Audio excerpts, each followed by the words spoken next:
Good morning, my dear students. Welcome to the online English classes. In previous two classes, we already started the chapter 4, In the Kingdom of Fools. I know this chapter is little bit lengthy. Actually, this chapter is distributed in different character. Before we continue the last section of the chapter, first we quick recall the chapter. In this chapter, I told you in the very first page of your chapter that in the kingdom of fools, the king and the minister were idiots. They ordered all things to be reversed.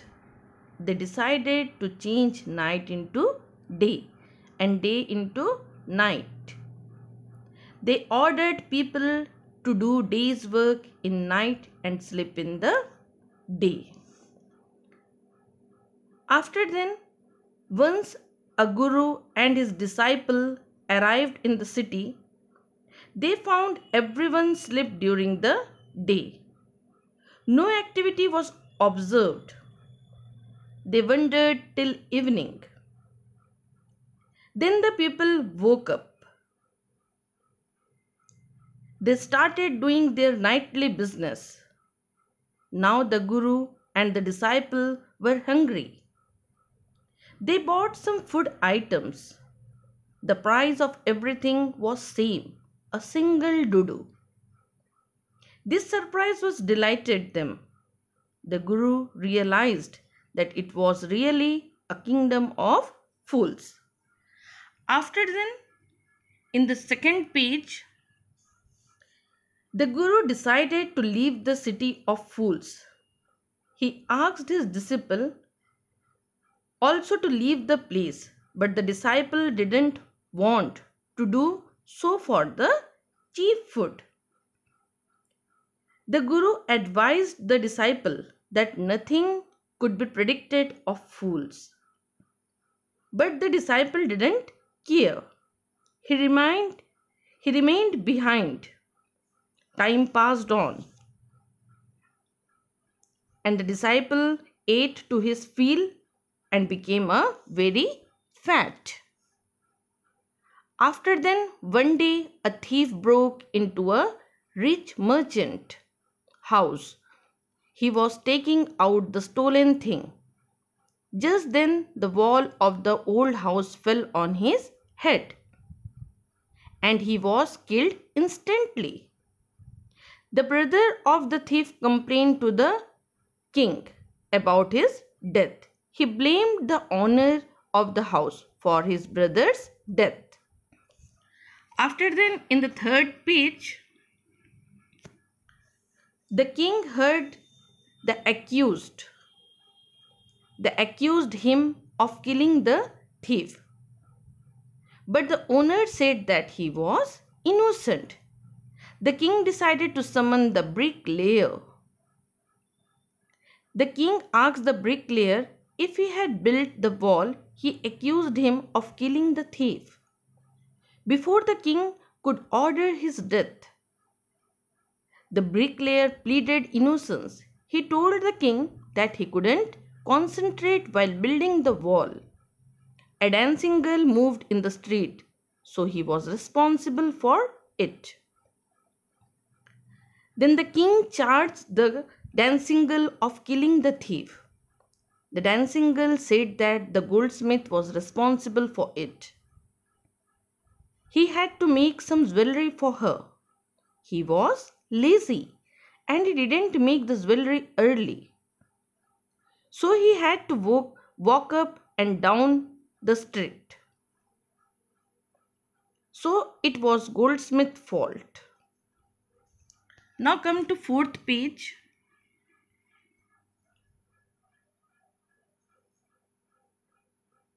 The king now ordered to summon the goldsmith. The goldsmith replied that there was wedding in the rich man's house. He had to make jewelry for him, so he couldn't finish the jewelry of the dancing girl in time. The king declared the rich man to be the murderer. He was only the owner of that house. But he said that his father had ordered the jewelry. The king consulted the minister. After then, in the fifth page,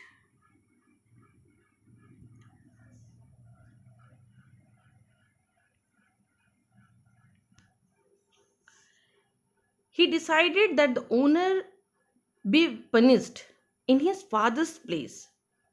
The king asked for a new stake. Stake meaning a post with a sharp pointed end,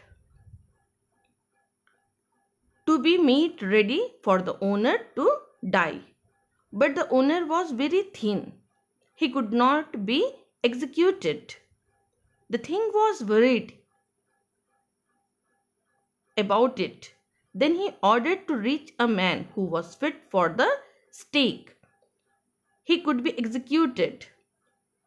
After then, the disciple was found fit for the stake. He was brought to the place of execution. Now we start the rest chapter. What have I done wrong? I am innocent. I am a sannyasi, he cried.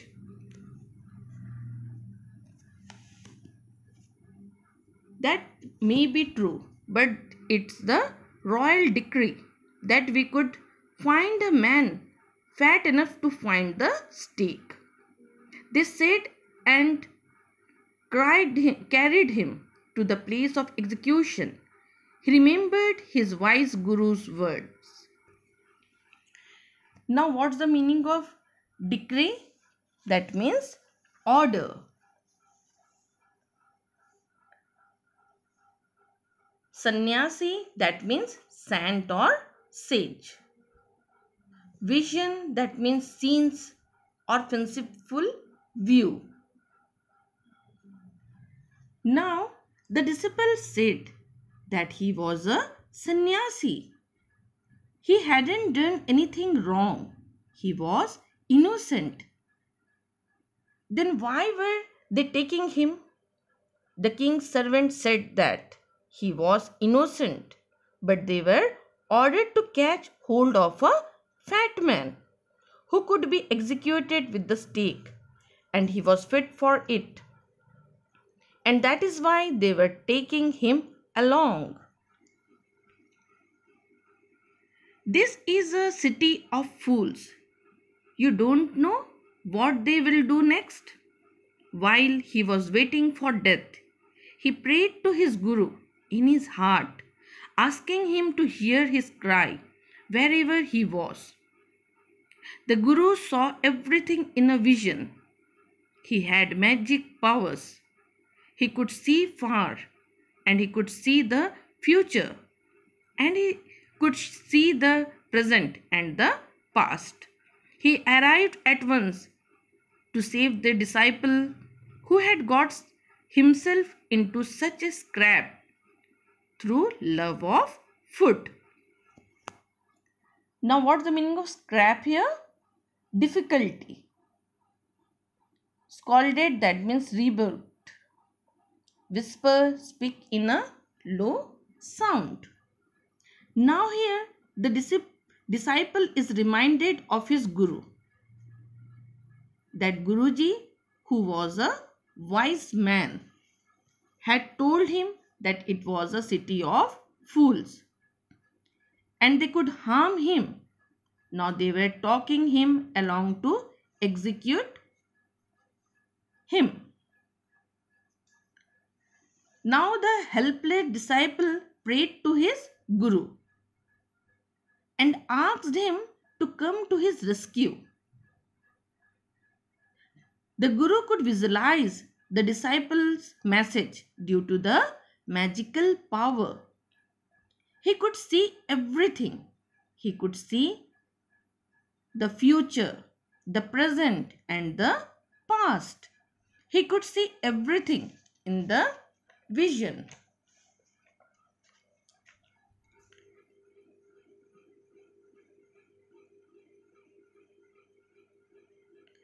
As soon as he arrived, he scolded the disciple and told him something in a whisper. Then he went to the king and addressed him, "O wisest of king, who is greater, the guru or the disciple?" After the guru arrived there to save his disciple, the disciple was trapped in a difficult and a serious situation. They were about to execute him, although he had not done anything wrong. So the Guru came to rescue him for his situation.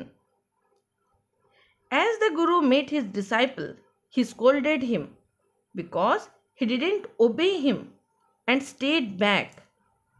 He whispered something in his ears. The Guru tried to trap the king in his word. He asked him who was greater between a Guru and his disciple.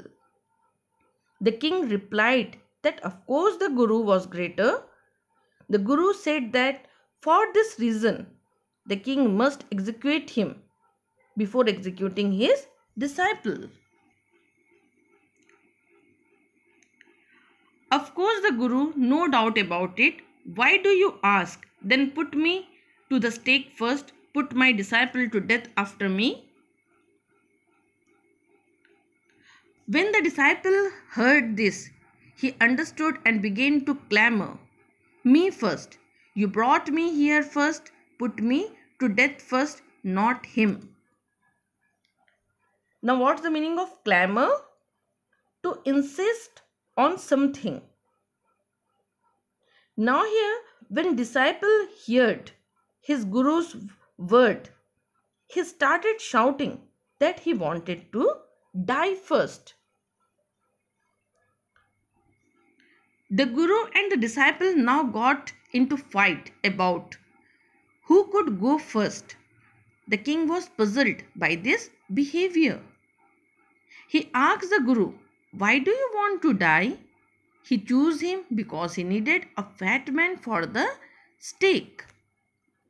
Now here, when the Guru and the disciple started arguing that who would die first, the king got confused. He asked the Guru that why did he want to die? They had cast the disciple because he was fat and they wanted a fat man. He could be executed with the stake. "You could not ask me such question. Put me to death first," replied the Guru. Now here the Guru confused to reply. He said that he wanted to die before his disciple dead. Why there was some mystery here? As a wise man, you must make me understand. Will you promise to put me to death if you tell you? Asked the Guru. The king gave him some solemn word. The Guru took him aside out of the servant's earshot and whispered to him, "Do you know why you want to die right now?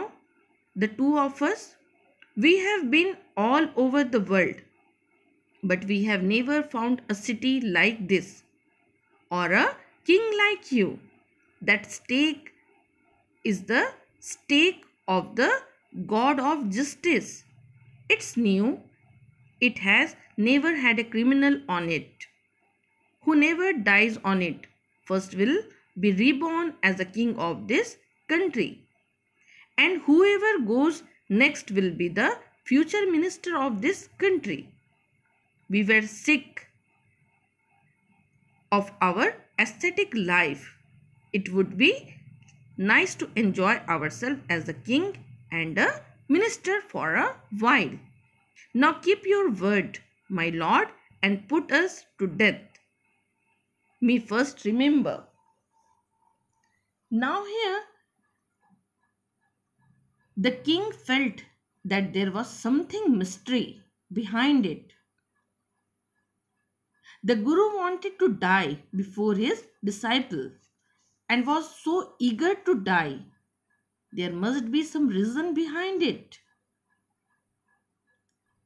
The Guru asked the king to promise him that he could execute him first if he told him the secret about why he wanted to execute first. The king promised that he could execute him first. Then the Guru took the king aside and slowly told him that they had roamed around the whole world but had not seen a city and a king like him. He added that the stake which they could use to kill the disciple and the stake of justice, as it was new, it had not killed any criminal.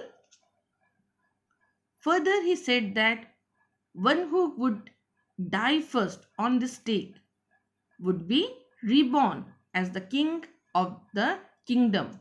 By taking all this, he is trying to trap the king. The king was now thrown into deep thought.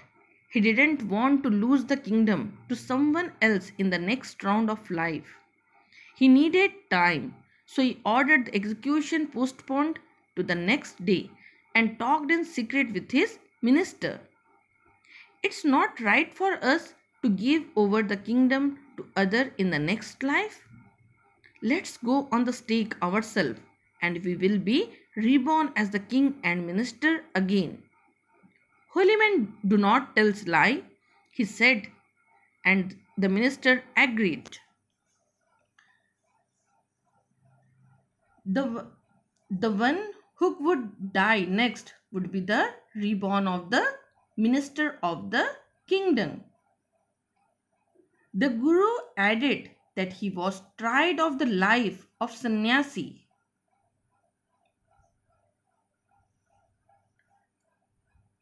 After listening to the Guru, the king was in deep thought. He didn't want that in the next life the kingdom be snatched away from him. He discussed with this minister. The king told his minister that he didn't want that in the next life his kingdom be taken away. He added that the person was a holy man and the holy man didn't speak lies. He says that they should die first, so they are reborn as king and minister of the kingdom. So he told the execution he will send the criminal tonight. When the first man comes to you, put him to death first. Then do the same to the second man. Those are my order. Don't make any mistake. Disgust means a different appearance in order to hide one's identity. Now the king told his executor that he would send the criminal at night. Firstly, they would execute the person who come first and then execute the second person. They should be careful, not making any type of mistake. That night, the king and his minister went secretly to the prison, released the Guru and the disciple disguised themselves as the two and as arranged beforehand with loyal servant were taken to the stake and promptly executed. And that night, the king and his minister went to the prisoner. When the Guru and his disciple were kept, they wore the clothes of the Guru and his disciple so that they resembled them. As it was told to the servant, they came and took them along and put them into the stake for execution. In this way, with this intelligence, the Guru was able to execute his foolish king and his foolish minister. When the bodies were taken down to be thrown to crows and vultures, the people panicked. They saw before them the dead bodies of the king and the minister. The city was in confusion. Panic means fright. When the dead bodies of them and his minister were taken away to be thrown, The people trembled to see the dead bodies of their king and his minister. That time the people are shocked after seeing the dead bodies of the king and the minister. All night they mourned and discussed the future of the kingdom. Some people suddenly thought of the guru and the disciple and catch up with them. So they were preparing to leave town unnoticed. We people need a king and a minister, said someone. Other agreed. They begged the guru and the disciple to be the king and their minister. It didn't take any argument to pursue the disciple, but it took longer to pursue the guru. They finally agreed to rule the kingdom of the foolish king and the silly minister on the condition that they could change all the old laws. Now, here everyone was trembling because the dead bodies were not of the guru and his disciple. Instead, they were the bodies of the king and his minister. Everyone in the kingdom was mourning the death of their king and his minister. In the morning, some people thought of the guru and his disciple and felt that they should go to them, as the guru and the disciple were planning to leave the kingdom. The people stopped them. The people of the kingdom thought that they needed a king and a minister, and so they requested the guru and his disciple to be the new king and minister of the kingdom. What the meaning of pursued? That means convince. The disciple agreed quickly, but it took some time to take the guru agree upon this.